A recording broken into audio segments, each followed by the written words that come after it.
साहिल के सुकून से किसे इनकार है लेकिन, साहिल के सुकून से किसे इनकार है लेकिन, तूफ़ान से लड़ने में मज़ा और ही कुछ है, तूफ़ान से लड़ने में मज़ा और ही कुछ है। साहिल के सुकून से किसे इनकार है लेकिन, साहिल के सुकून से किसे इनकार है लेकिन, तूफ़ान से लड़ने में मज़ा और ही कुछ है, तूफ़ान से लड़ने में मज़ा और ही कुछ है।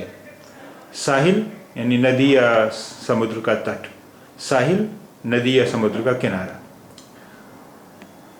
साहिल के सुकून से किसे इनकार है लेकिन, तूफ़ान से लड़ने में मज़ा और ही कुछ है। साहिल के सुकून से किसे इनकार है लेकिन, तूफ़ान से लड़ने में मज़ा और ही कुछ है।